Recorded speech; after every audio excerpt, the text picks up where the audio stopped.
What is going on, bros? We're back for another video where I will be reviewing random albums on the Lyric Warlock channel.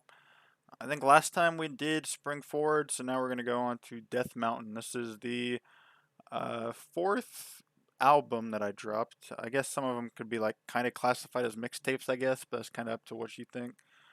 This one, probably one of the worst. Like when I dropped this album, it was a lot of like throwaway songs. Like it was just a lot of stuff just sitting in my folders or whatever. So the album, yeah, technically a lot of this stuff could have dropped on different albums, like Spring Forward or even Cloud Nine. Some of these songs were originally made for Cloud Nine, but they were throwaways, and then I kind of just threw a lot of throwaways onto this thing. There were only like a few songs on this that were actually newer songs, which were the first two.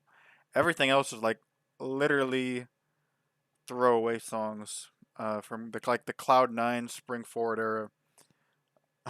So this whole song was just kind of like random stuff that I had, and for the album name itself, it's Death Mountain, which is a Legend of Zelda location, which is like in in Zelda. Well, it's in multiple Zelda games, but in Zelda 2, it's known as like one of the worst areas of the map. It's like very difficult, a very hard thing to overcome, and that's what I wanted Death Mountain to be. I wanted it to be like that was the symbolism or whatever. It's like challenges left to conquer or whatever. And I tried to like comprehend like the craziness of the the demons and the challenges or whatever with this art, but I gave them hope, bro. I gave hope with the flag, the Gageland flag flying high.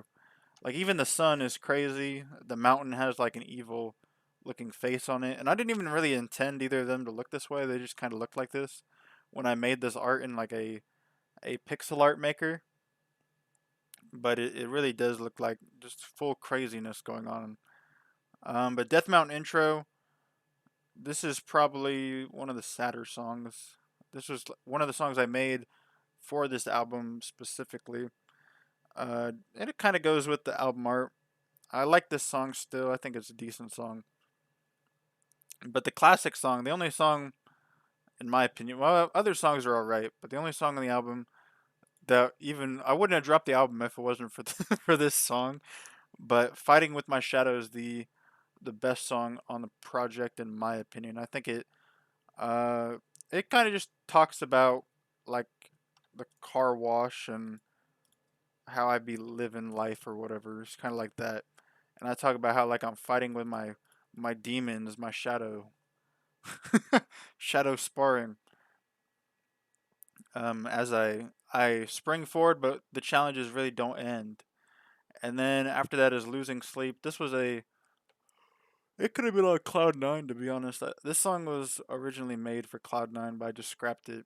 And then Bold Font, also Cloud Nine. Skyline, I think, was for Spring Forward. And then In My Feeling was for Spring Forward.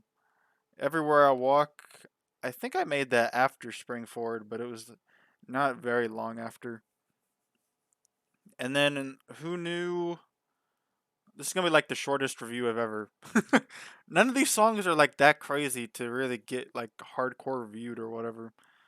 Um, but yeah, this is one of the worst projects I made. Death Mountain has a lot of misses on it. Is anything really savable on this album? There's a few tracks here and there. It probably has like the worst Lyric Warlock track of all time, which is probably North Palace. I feel like that's one of the worst songs I've ever made.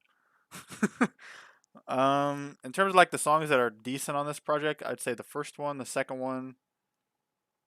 I kind of like Bold Font. Even to this day, I kind of like this one. Um, Sometime is all right, and then It Will Be Okay. It's kind of like a closing track. Um, but really, Death Mountain was like when I dropped this, it was probably my worst project to date. And it's Is it worse than Cloud Nine? In some aspects, yes. In some songs like this one, maybe you could say is better than parts of Cloud Nine. But for the most part, this project definitely was a flop. Probably one of the weaker Lyric Warlock projects, and that's just my thoughts on it. Could it be revived? I think I've talked about this album before in like newer music because I still like the premise of the album, but I just don't feel like I executed that well on this one. Overall, this is my review on Death Mountain. Hopefully you enjoyed, and I will see you all for the next one when we review Remember. That's a big review. So see you for that one, and peace.